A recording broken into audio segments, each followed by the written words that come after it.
So after that, I must ask, how did you begin the Miles Ahead organization?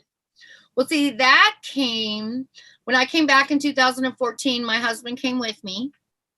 And then at that time, he had a full-time job. He has his own business, Mr. Fix It. He's a handyman, and he was doing great. He was taking care of his family. I was a stay-at-home mom. But what happened was he had a bad accident at work, and he fell off a ladder, and he broke his legs. And we didn't have any insurance. We didn't have any savings. And it was like, oh my gosh, what are we going to do? And at that time, Ted with Miles Ahead was just about to go on the road and do events with the mini dealers. And I needed to take care of my family somehow. Scotty couldn't even walk for a year, and I had to figure out what to do. So I was flying back and forth. I still lived in Boulder City, Nevada at that time, and I was flying into Indiana to work with Ted and do these events. I would come here and stay for like 3 months at a time or so, and then I would go home for just a couple weeks, and then I'd come back and work like 3 months at a time. And it was fun at first, but then I really, I have 2 young boys, and I was missing their life, so I'm like, well, okay, I felt like the Lord was telling me that he really couldn't use me in Boulder City anymore. He needed me in Indiana. So all within 30 days, I decided that I was going to move my family from Boulder City to Indiana. I decided I was moving us here, and went and got them and brought them all back, and was completely moved in, all in 30 days. So that was fun. I mean, it was kind of like, Lord, if this is what you want me to do, I'm going to need your help. So I have a house in Boulder City. I didn't want to get rid of the house. So I got tenants. I have people renting my house in Boulder City. And that happened relatively easy. And then I found a house here to rent in Carmel, Indiana, relatively easy. And so I flew home, and we all drove back, across the country with the camper and the dog and the cat and the kids. And we all came here to Indiana. So that's how I ended up with Ted and Miles Ahead. And then recently, our timing and scoring guy found another job. So Scotty, my husband, who's now better and can walk now, he's doing the timing and scoring now. So we both ended up getting a job with Miles Ahead.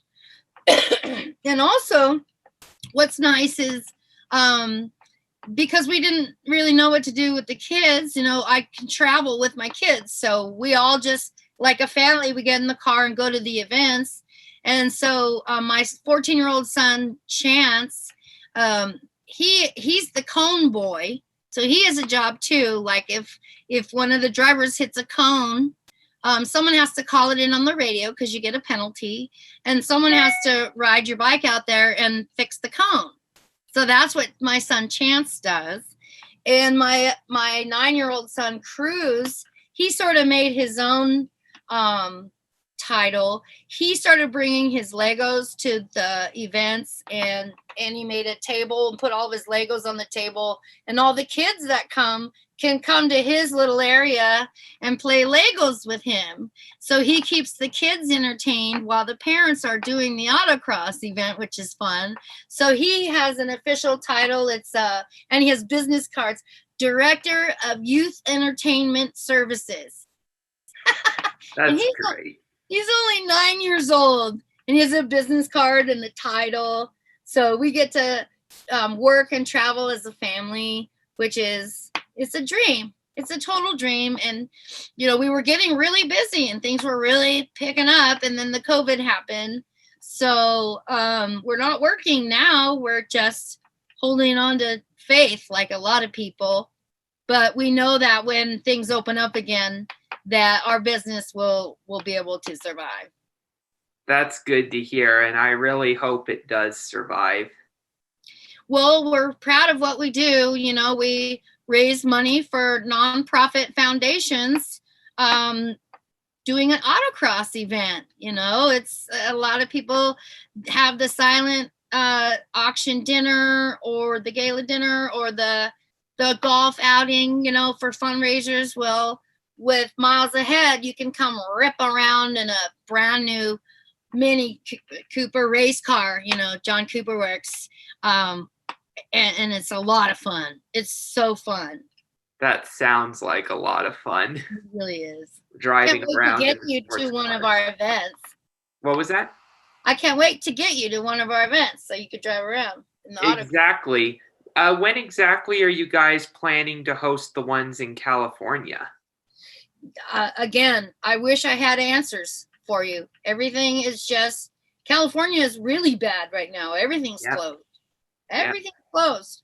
So had the coronavirus not hit, we would have done some events in California this year, but everything stopped. So we're just nobody has any answers, and we're just waiting for the world to sort of open back up again. But one thing that's nice about our events is that they are COVID compliant, right? I mean, there's certain things that you have to have for you to be COVID compliant, which is like it's always under 30 people and it's outdoors and stuff like that. So once people are out and about again, then we can go ahead and operate, and we are COVID compliant. But everybody's just really hunkered down right now, and it's not a good time for fundraising because people are holding on to their funds pretty tight because they don't know what's going on and when they're going to get their jobs back and so on and so forth. Yeah, but don't worry, I'll get to one of your events eventually. Oh, I know. We'll get you there. And hopefully I can go to the Indianapolis 500 soon. Oh, I would really love for you to be able to see that. I mean, like I said, it's just one of those things everybody needs to see it at least once in their lifetime in person. So you get Andy to get you out here, and like I said, I have a place that you can stay because it's really hard to find places to stay because they book up really fast. So if you can get yourself here for the race, then I got a spot for you and Andy to stay if you'd like. Pretty cool. Because of the COVID staging, I may not make it out this year, but I could probably shoot, maybe for 2022. That's a really good goal. And that also seems to be going right along with kind of what the world's doing. 2021 isn't going to just jump back to normal as fast as we'd like. So we really just have to stay patient and continue our love walk and walk in grace until we can, get life moving again. Yeah, and hopefully I could stay at Indianapolis for time trials, pole day and bump day and the 500. Oh my gosh, you have to come for the weekend. Oh yeah, you can come, it's really a whole month of activities. It's fun. It's a lot of fun.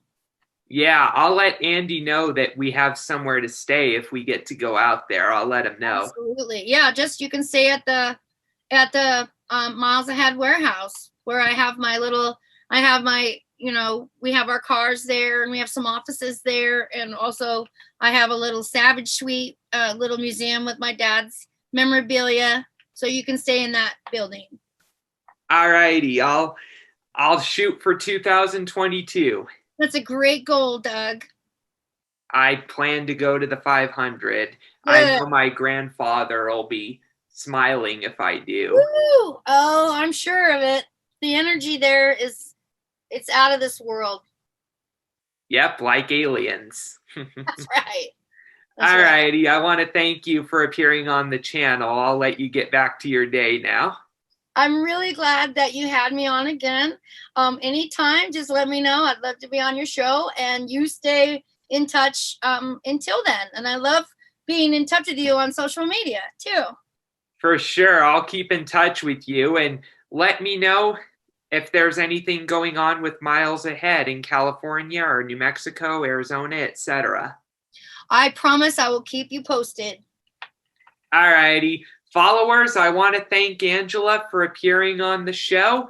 And we'll see you for next week for another episode of Relentless and Unstoppable.